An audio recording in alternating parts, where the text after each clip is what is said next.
Connecting you. This is Iowa's News Now at 9. We're hoping that as we just keep chipping away at it, obviously, that we're going to have that piece of information come in that we need that's going to help us resolve this. New updates as we approach 4 months since the disappearance of Xavier Harrelson in Poweshiek County. Tonight on Iowa's News Now, we're hearing from Iowa DCI for the first time about their investigation of a park near Xavier's home. So we just received the funding from NASA.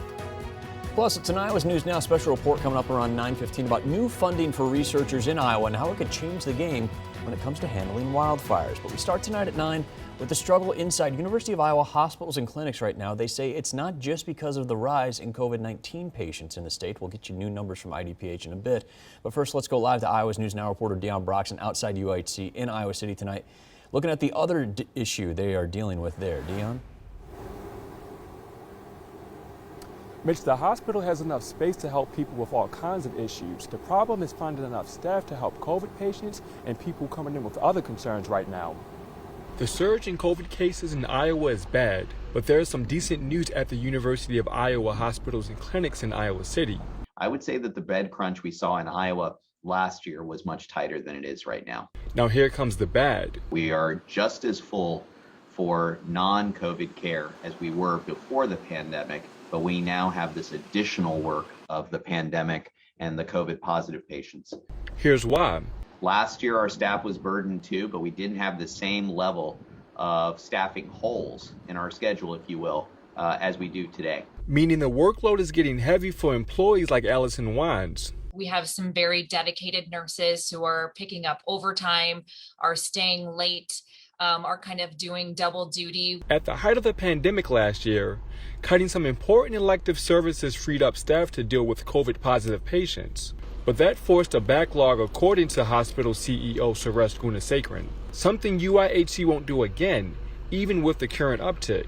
And I think we're all really surprised to be hit this hard, this early and coming into the fall season. The hospital will likely cut back on some of the less serious surgeries and checkups as cases rise. But in order to avoid that, healthcare professionals need to hire more staff and or more COVID shots and arms. In fact, the overwhelming majority of these patients are not vaccinated. And it's just really heartbreaking to know that a majority of this was preventable. The CEO of the hospital said 2 days ago every COVID patient in the ICU wasn't vaccinated. He even said the Children's Hospital is seeing an uptick in COVID cases and respiratory issues. Live in Iowa City, Dion Broxson, Iowa's News Now. Dion, thank you for that. Well, tonight there are more people in Iowa hospitals with the virus than at any point this year. They've actually shot up more than 10% just in the last 2 days. 638 patients with COVID-19 in Iowa hospitals, 161 in the ICU. 4 to 5 patients in each of those categories are unvaccinated. Excuse me. Well, take a look here. We haven't had this many people with COVID-19 hospitalized in the state since December 22nd, 9 months ago today exactly. Still, though, it's only about 40% of the record of more than 1,500 we saw last November. But 638 is also up almost 1,400% in just 99 days. We are also seeing, as you see here on the dashboard for COVID-19 in the state of Iowa, almost 11,000 new cases just in the past week. 81 more Iowans dead from the virus, now closing in on 6,500 Iowans lost in the pandemic. Now, Mercy Iowa City's hospitals and clinics are now requiring vaccines for all staff, volunteers, colleagues, students, contractors, anybody conducting business in its buildings. Everyone needs to have those shots by December 20th, so a little over 12 weeks to get that done. People that have religious reasons for not wanting a vaccine need to apply for exemptions. You might remember Mercy One announcing their vaccine requirements back in August. Mercy Iowa City was not included in that. Mercy Medical Center in Cedar Rapids announced a November 15th deadline for workers to get their shots earlier this month. Unity Point Health is requiring their staff to be vaccinated by November 1st. Well, tonight, the start of fall means we're getting into flu season, and local health experts say you need to get your flu shots ASAP. UI clinical professor and Hy-Vee chief medical officer Dr. Dan Fick, no relation, says we didn't see a lot of flu last year because of all the COVID-19 precautions in place, but he doesn't mean that that's gone now. He says we can likely expect spread of the flu to get back to normal this year, and getting your flu shot's always important. Here, we know that you can get the COVID vaccine and the flu vaccine at the same time. You know, I would recommend that for everybody. It's important to get both of these because the symptoms are so similar. It makes it very difficult to figure out what you have without testing. Dr. Fix says he's hopeful this holiday season will be a lot better than last year's, and he does say vaccination is the only true path to ending the COVID-19 pandemic. Very seasonal start to the new season here in eastern Iowa as we bring in the first day of fall, and certainly felt like it out there. 69 our high temperature in Cedar Rapids, a cool day up in Decorah, 64 all they can muster, 72 in Waterloo, the warm spot. We're at 71 down in Iowa City. Live look over Cedar Rapids right now. See the moon rising there. That's kind of nice. 56 degrees, so we have fallen off fairly quickly, and it is going to be a chilly start to the morning tomorrow. On the radar and satellite view gives you a good indication why. Lots of clear skies in place, so as you're sending the kiddos to the bus stop tomorrow, make sure you send them with the jacket. 43 degrees as you're headed out the door. A chilly start, but we do have some warmer weather on the way and even a return to summer-like conditions when it arrives in your full forecast coming up. We'll see you in a few, Nathan. Thank you. Well, new details tonight on that ransomware attack on an Iowa co-op. We told you about this last night. Tonight, we're learning a Russian group known as Dark Matter is behind that breach and that demand for almost $6 million in cryptocurrency to unlock the network. Washington Post reports that new cooperative out of Fort Dodge was able to contain the breach and find ways to work around it. Now, the hit comes as the FBI is looking to crack down on companies that process those crypto ransoms for hackers. The Bureau says ransomware threats in general are growing. Speed really matters in these instances, and when they do engage that quickly, there's all kinds of things that we can potentially do to follow the money. DHS Secretary Alejandro Mayorkas is now throwing support behind a new bipartisan Senate bill that would require critical industries to report when they've been targeted by ransomware attacks. President Biden has warned Moscow not to target critical infrastructure, including the agriculture industry. New tonight, a tattoo shop in Iowa is offering people the chance to cover up any racist tattoos for free. Joel Garcia owns Dedicated to the Ones I Love tattoo shop out of Ottumwa. He says he does this every year on his birthday to try and help provide positive change for people that are trying to move on from a bad past. He says he knows a lot of people with those tattoos who can't find jobs, and that means they can't afford to cover them up that way. So this is one way he says he can help get their life back. And like other people have kids and they're from all different nationalities, and they're like, hey Joel, you know, it's kind of hard whenever my kid asks me what tattoo this is, and they're like, hey, can you help me change it? And I'm like, yeah, I can. Garcia says this is year 4 of those free cover-ups, and he says he'll do the same on his birthday again next September 22nd. Quite a gift to give. Happy birthday to him. We still have agents assigned to it, and that are working on it on pretty much a daily basis. Next on Iowa's News Now, new insight on the investigation of a missing Montezuma boy. Iowa DCI talking about the latest area visited in the search for Xavier Haraldson for the first time.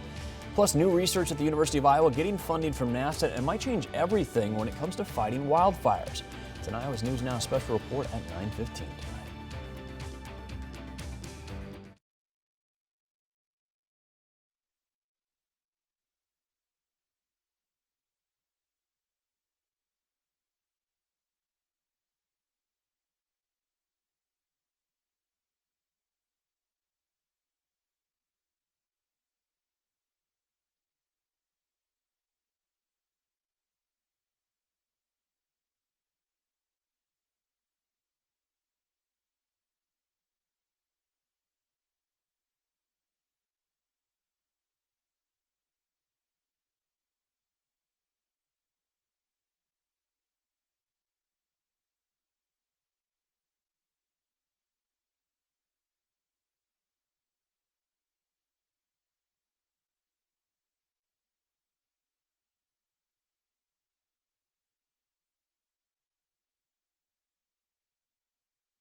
New tonight, we're hearing from Iowa DCI for the first time since that search of Fox Forest in Poweshiek County earlier this month.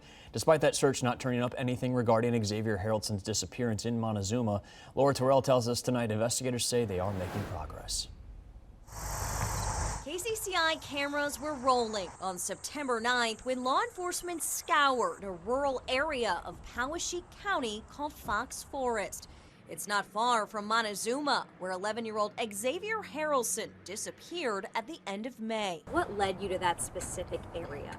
There was information that came up through the course of the investigation that led us to that, and unfortunately I can't discuss at this time what that information is. Speaking publicly for the first time since the search, DCI Assistant Director Mitch Mortfed says 25 law enforcement officers, along with several canines specifically trained to track and recover a scent, were on the scene that day. We feel confident that we had covered everything that we needed to, and unfortunately there wasn't anything that was discovered at that time.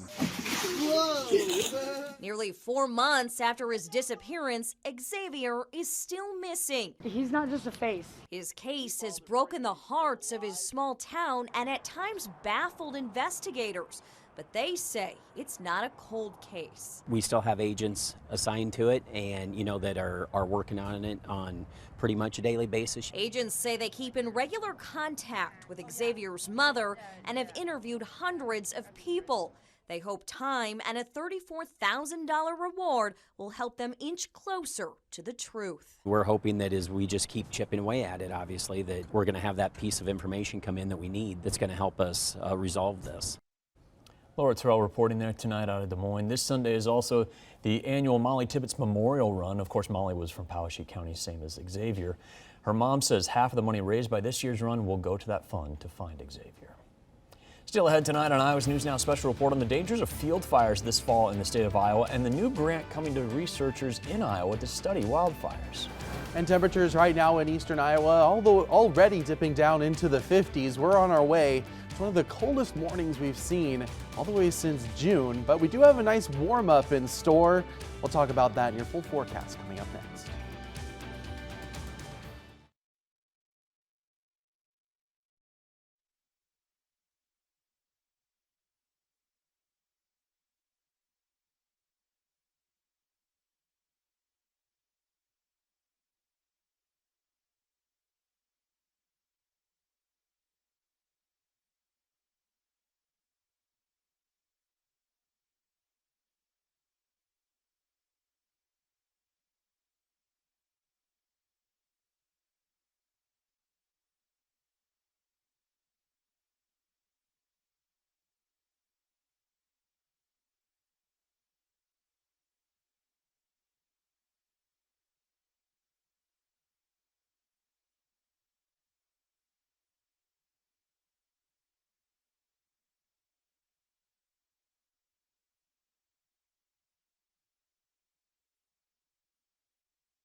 Tonight, a man is dead after an early morning house fire in Cedar Falls. Happened around 4 a.m. in the 600 block of West 1st Street. Fire crews were able to get things put out quickly, but found the body of 62-year-old Timothy Hersey inside. Investigators are still looking for a cause of the fire and an exact cause of Hersey's death.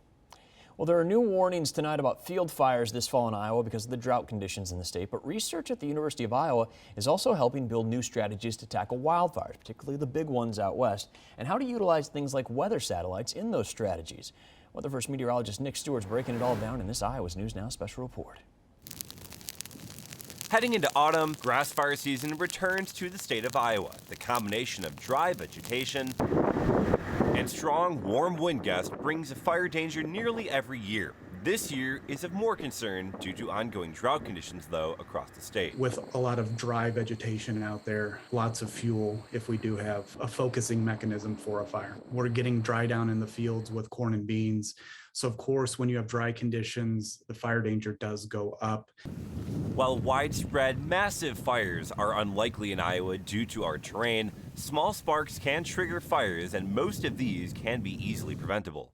People that throw like cigarette butts out into the ditches, and then the other thing is that we see is farm equipment not maintaining their farm equipment the proper way, and they'll throw a spark. Iowa's field fires can be detected quickly by those that initiate the blaze or by passerbys calling it in. These fires can be extinguished within a few hours for the larger ones. But in other drought-stricken areas of the country, like the West Coast, fires can take days or even weeks to be fully extinguished. So we just received funding from NASA.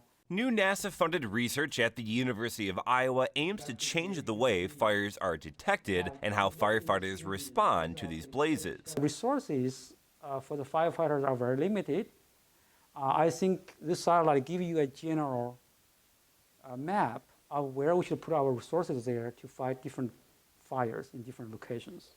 The data are actively being used by firefighters in California with positive feedback. The way this works, fires emit heat that can be seen on a weather satellite. That has been the traditional way of detecting fires. However, it does not provide insight as to how it's burning. This product also takes into account the fire's brightness to determine which fires have a higher threat of spreading. This means that fires are dominated more by the flaming phase. And those fires is more dangerous because you would imagine if the wind come in, they will push the flaming part of the fire to the surrounding trees, and therefore basically expanding the fire lines. The likelihood of this new technique benefiting firefighters in Iowa is somewhat low, since typically field fires can be put out before they threaten very large areas. But nationally, this has great potential, and the goal is to ultimately put this to the test across the globe. In Cedar Rapids, I'm Weather First meteorologist Nick Stewart, Iowa's News Now. And obviously, very important research there. Of course, we see the impacts from those fires, even here in the central part of the country. How many times have we said that we're dealing with wildfire smoke overhead this season? So cool story there from Nick. Right now in Iowa City, seeing clear conditions, no smoke overhead, and we're at 59 degrees. North winds 6 miles an hour, dew point comfortable 42 degrees. We're going to be chasing that dew point tonight with plenty of clear skies overhead. Not really much in the way of stopping us from seeing a big cool down, and certainly signs of the times here. Fitting that today, the first day of fall, also have our first frost advisory for parts of Wisconsin and Minnesota. Nothing here, and we're going to avoid the frost for the foreseeable future, but just signs that things are changing here at this time of year. Tonight, definitely going to be chilly, though. Clear skies, and we're going to see those temperatures get down there into the low 40s with those calm winds in place. Around 43 degrees here as you wake up tomorrow morning in Cedar Rapids. On Predictor, those winds continue to calm down overnight, and with those clear skies, no doubt we're going to be cooling off. But by the afternoon, we start to see the wind come more out of the northwest, even out of the southwest there in portions of central and western Iowa. So warmer temperatures will start nosing in our general direction. As we go into Friday, bigger changes. South winds to start the day, so going to be a little bit more mild out there in the morning, not quite so cold. But then another cold front comes through, kind of just a reinforcing push of some cooler air. Going to bring more cloud cover by the afternoon. And then as we go into the evening hours, behind that cold front, we are expecting a few scattered showers to develop. Could impact high school football, unfortunately. Going to have to watch the trends on this closely.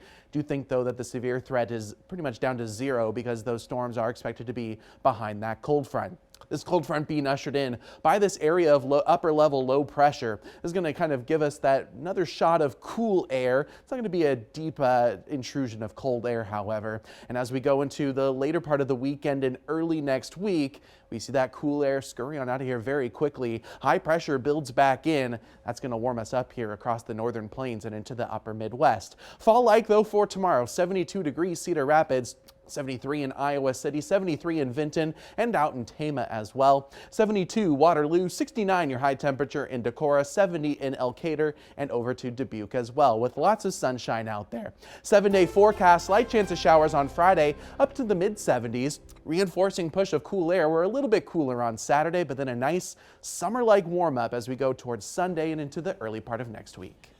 We're looking ahead a couple of weeks to a fairly new 5K in eastern Iowa, now getting ready for its first in-person event. Now, you might remember the Mental Health Matters 5K. It started as a virtual run last year. We featured its founder, Tim Vivehon, in our Pay It Forward series. He started the initiative as a way to honor his son, Jeff, who was a 21-year-old University of Iowa senior and alum of Xavier High School that died by suicide back in 2019. The 5K is Sunday, October 10th at Zeller Memorial Park in Palo, and all the proceeds will go to Foundation 2 in Cedar Rapids. Head to iowasnewsnow.com if you'd like to sign up. I'm Scott Thuman with a look at what exactly Congress has accomplished this year and if lawmakers can look past their bipartisan ways to handle some pressing needs.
Checking in live on a blurry-looking Capitol Hill tonight. Rainy there in D.C. this evening. Actually, a flash flood watch in effect there, but the weather not on the minds of lawmakers right now. They are battling the threat of another potential government shutdown.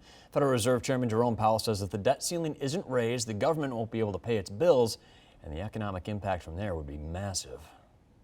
The failure to do that is something that could result in severe reactions, severe damage to the economy and to the financial markets, and it's just not something that we could contemplate, that we should contemplate.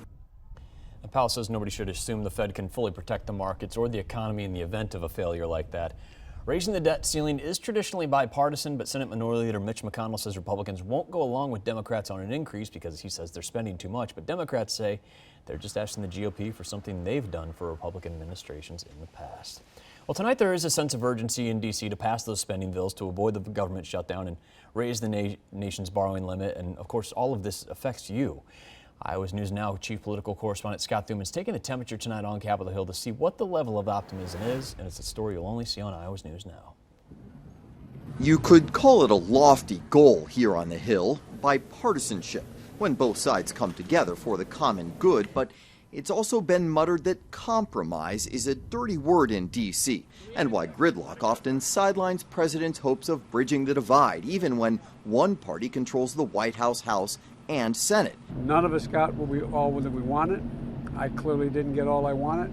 Congress has passed dozens of bills this year, everything from reducing emissions on oil and gas to adding mental health centers for veterans and confirming plenty of judges, too. But when it comes to big headline-grabbing laws like that $1.9 trillion in COVID relief, it passed without a single Republican vote, leading some to argue bipartisanship is dead. I think it's at a new low.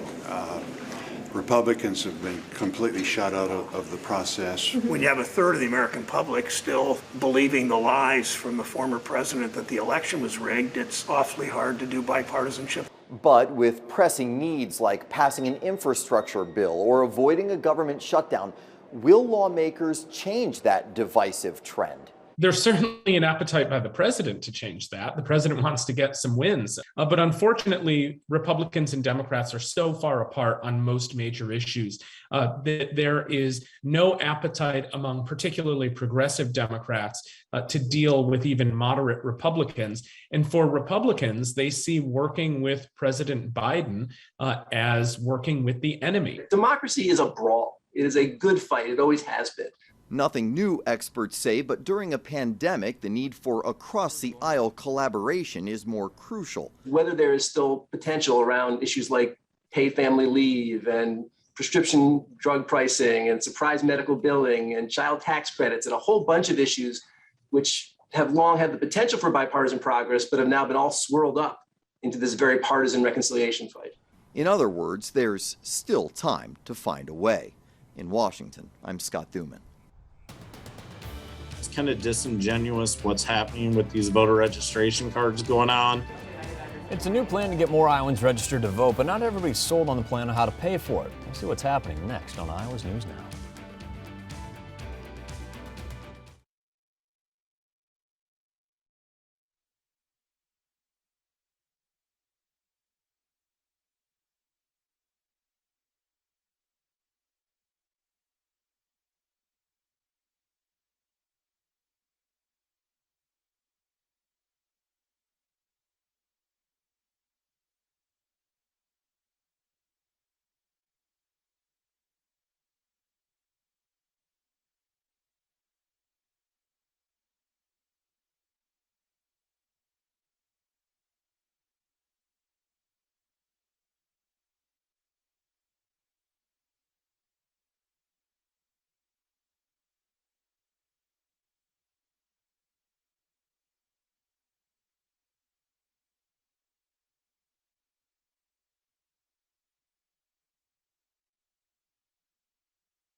Less than 6 weeks to go before Election Day 2021, and today all 4 candidates running for mayor of Cedar Rapids take the stage together for the first time as a quartet.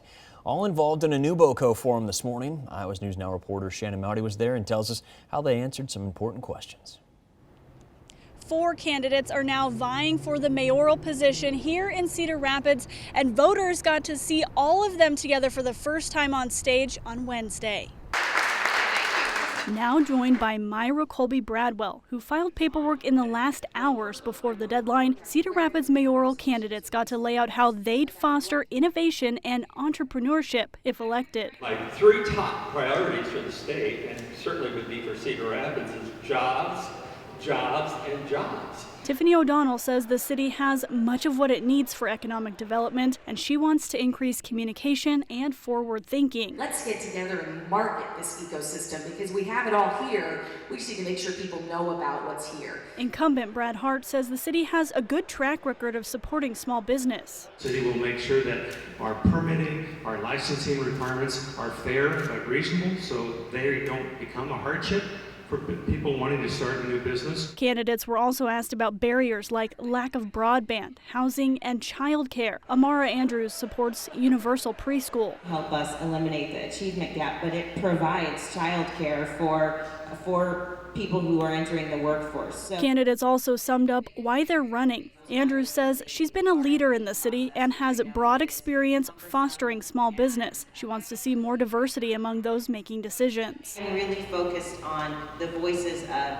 the people and small businesses here in Cedar Rapids. O'Donnell says she's over watching people and businesses leave the city and feels her success running a startup is the experience needed for the job. I feel like we're running in place. I'm tired of watching the cities around us lap us. Mayor Hart points to his work on the job, leading the city through the derecho and pandemic. There are 9,000 more jobs available in Cedar Rapids now than there were before the pandemic started.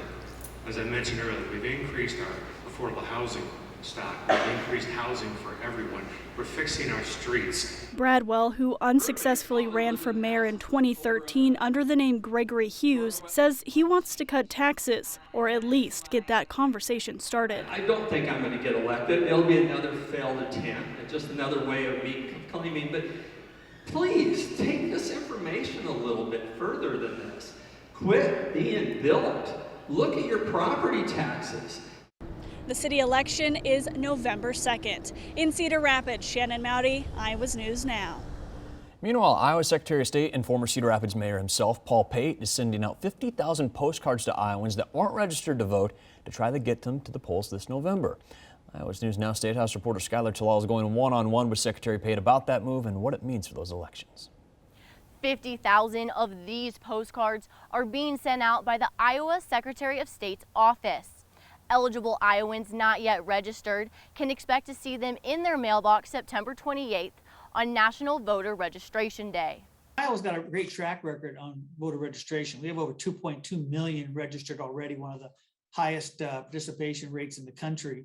I spoke with Iowa Secretary of State Paul Pate, and he says he hopes these postcards will get Iowans to register. What we would do is we cross-check against driver's licenses. So if you're 18 and above and you haven't registered to vote yet, we've put your name on our mailing list, and we're sending 50,000 of those cards out to invite you to register. Johnson County Auditor Travis Weipert agrees getting Iowans registered is important, but doesn't support using taxpayers' money for the postcards to get them to register. It's kind of disingenuous what's happening with these voter registration cards going on. He says groups around Iowa are already going door to door to encourage Iowans to register, and they are doing it for free. This whole mailing and stuff and spending taxpayer money when we have groups in our community who know, where to go, what to do, who to target. Mailing out information regarding voter registration is done annually by the Secretary of State's office to make sure Iowans vote. It's the first step to having your voice heard, and because if you're not registered, it makes it pretty tough to be a voter. On the back of the postcard are instructions on how to register and a QR code to register to vote online. In Des Moines, Skylar Talal reporting. Iowa football getting ready to wrap up the non-conference schedule against Colorado State this weekend. We're going to get a preview of the new Eye on the Hawks episode ahead of kickoff next on Iowa's News Now.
We've taken stock of the Big Ten, now let's take Iowa stock, starting with the offense. Certainly the defense has outpaced the Hawkeye offense so far, but by no means is that a knock on the attack. They have done what's been asked of them.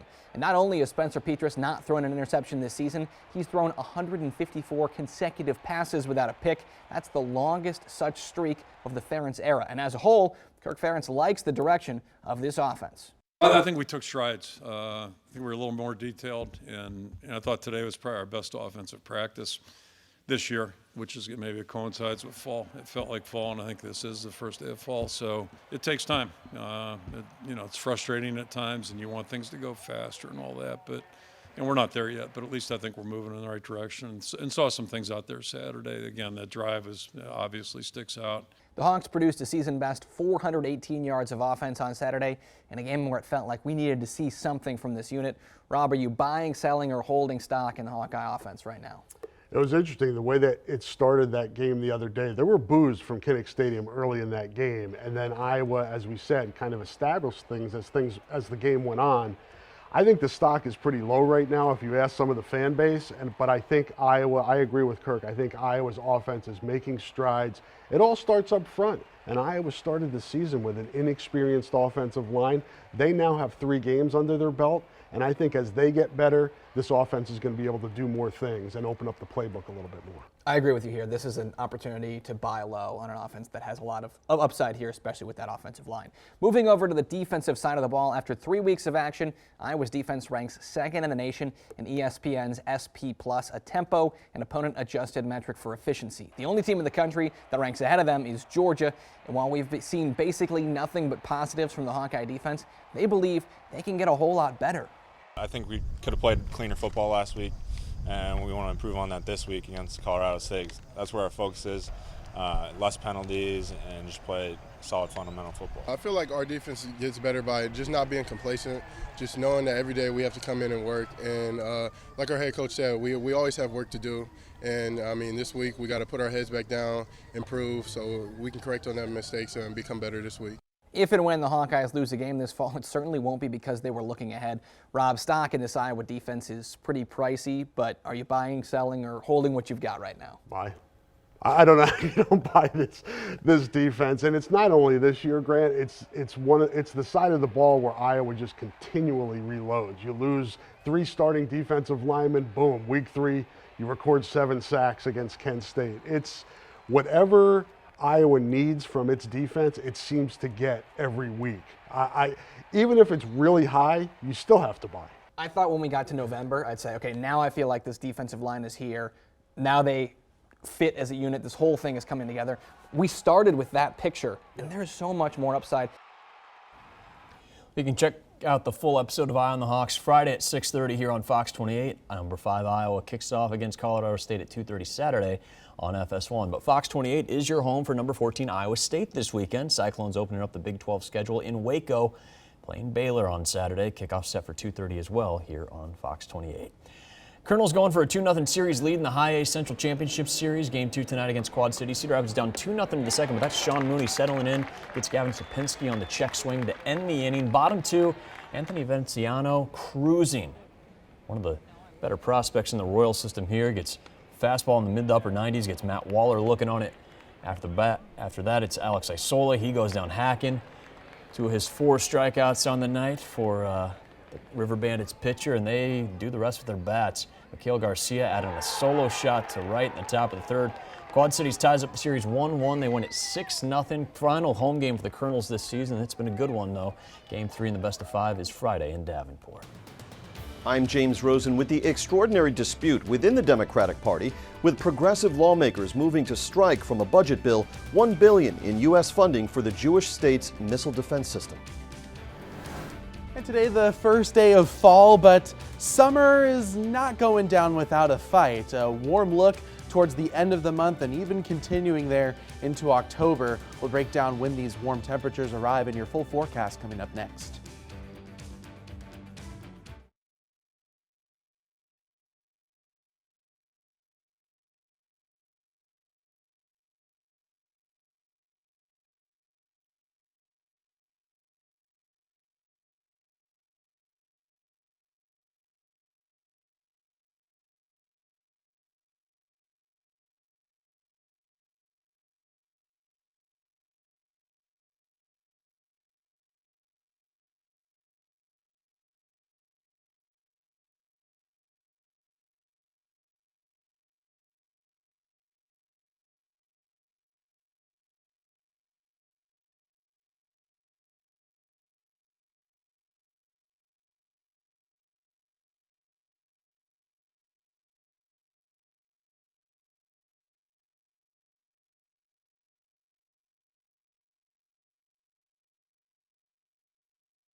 Tonight, federal authorities at the southern border are making major progress processing the thousands of migrants waiting underneath the Del Rio International Bridge.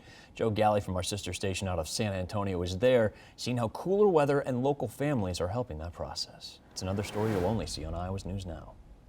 Now there are two things really helping out the situation here in Del Rio. There's far fewer people who are crossing the river because there's an uptick in the law enforcement presence right along the border, and also the temperature has dropped dramatically. We've had a cold front come through. Yesterday we were near 100 degrees, and now it's in the 80s. Guillermo Ilias and his family set up their barbecue outside of a Border Patrol checkpoint near the International Bridge. Thank you, buddy.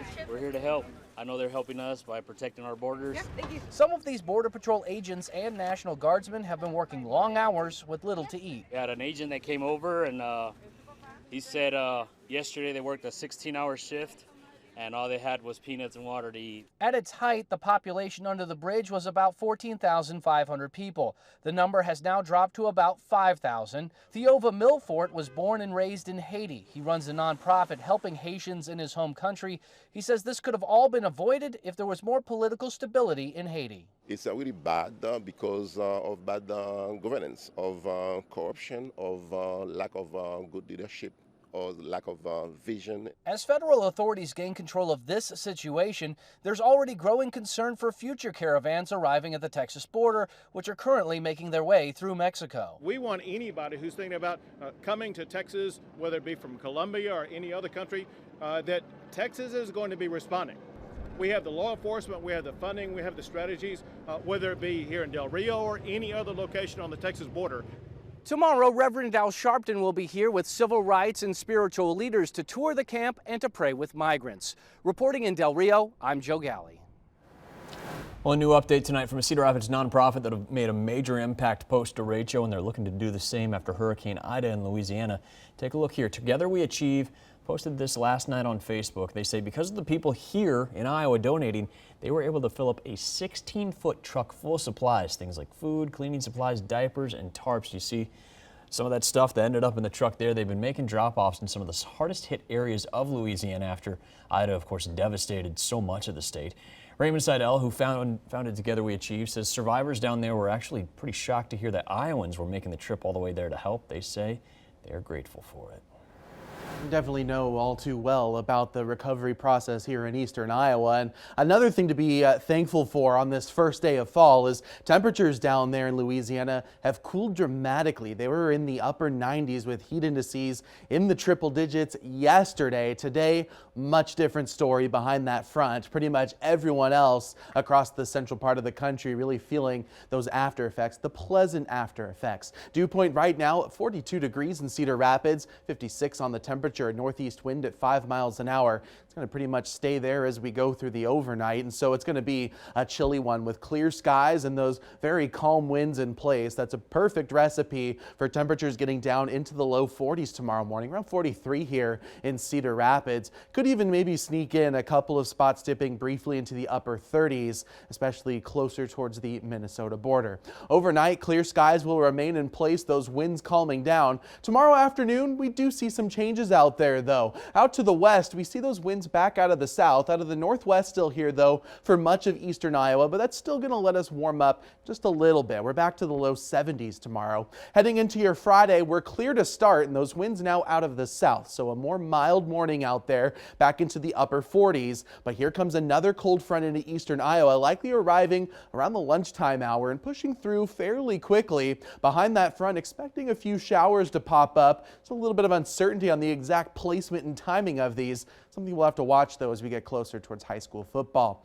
Looking ahead, summer not quite out of the woods yet after this reinforcing push of cool air as we head into the weekend. High pressure starts building right back in. Warm weather headed our way once again here in eastern Iowa and across the upper Midwest. Going to see those temperatures warming back up, and we really see that trend get going here by the end of the weekend, back to the upper 80s by Sunday. Full look at your extended forecast. We see upper 80s by Sunday, low 80s return towards the early part of next week. Beyond the 7-day forecast, looking warm and dry with a lot of 80s there as we go towards the end of the month.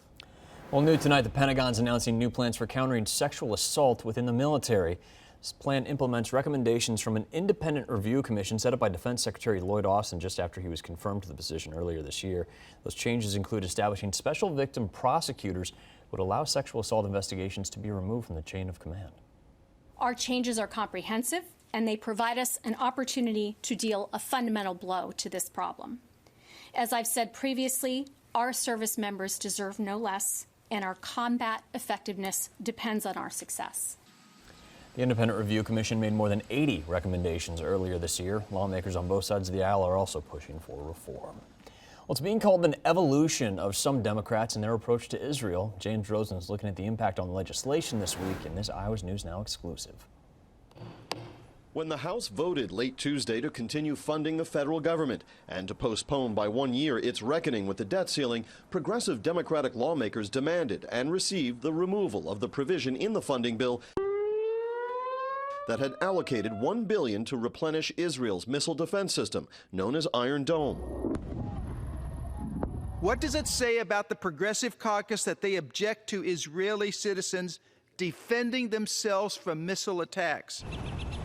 The reported leaders of the strike on Iron Dome funding were Progressive Caucus Chair Pramila Jayapal of Washington State and so-called squad members Alexandria Ocasio-Cortez of New York and Rashida Tlaib of Michigan, the first Palestinian-American woman elected to the House. Democratic leaders vowed to find another legislative vehicle to get the funds to Israel. The president wants this bill passed. Mr. Schumer wants this bill passed. The Speaker wants this bill passed. And I believe scores of others on both sides of the aisle want to make sure that Israel is secure. Aboard Air Force One Tuesday, White House Press Secretary Jen Psaki was asked about the purging of the Iron Dome funds and effectively endorsed the way the matter was handled. Do you support that? What I was conveying is we support the effort to move forward on a vote on the debt limit in the House. Former Ambassador Dennis Ross has served as a senior advisor on Israel and the Mideast to presidents and secretaries of state in both parties. It is, in fact, a signal that in some ways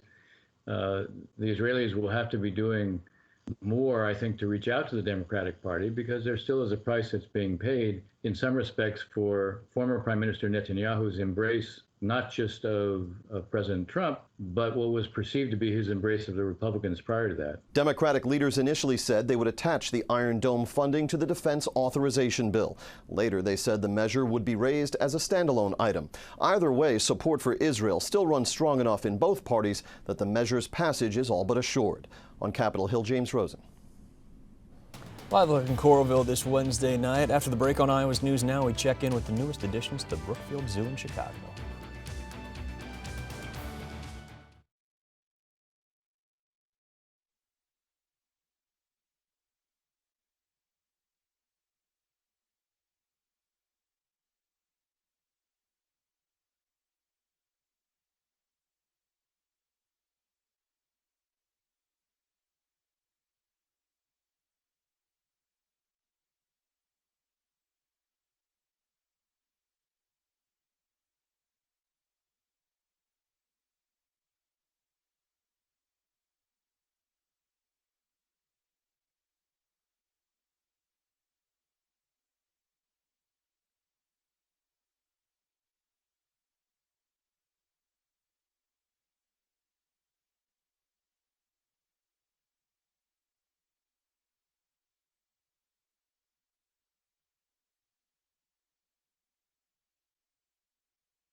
New tonight, check out the new additions to the Brookfield Zoo in Chicago, now home to 3 new capybaras, the largest rodents in the world. They can weigh up to 170 pounds. Rodents, 170 pounds. Also grow up to 4 feet if you're not terrified enough by those numbers. 2 females, 1 male making their appearances now at Brookview, anywhere from 8 months old to 2 years old. They're currently getting used to the new outdoor habitat there in the pachyderm house, where I'm sure maybe even the elephants will be a little spooked by them. The last time they actually were at the Brookfield Zoo was more than 40 years ago, back in 1977. Despite the fact that they're a 170-pound rodent, they're friendly. They love to cuddle, if you're up for that. If I didn't know any better, I'd think that we're watching a goat right now. Yeah, that's you can ride those, I'm sure. You can't own them. They're not legal owned, so no worry about zoning for the livestock. Well, they're going to enjoy a lot of sunshine out there tomorrow to bask in their 170-pound glory. Chilly start, but we're back to the low 70s and a nice warm-up as we go towards the end of the weekend, so something to look forward to there. Great capybara weather. Great capybara weather, I suppose. Go visit the zoo. 4 foot long and 170 pounds, yeah, you deal with whatever. Iowa's News Now at 10 starts in 3 minutes.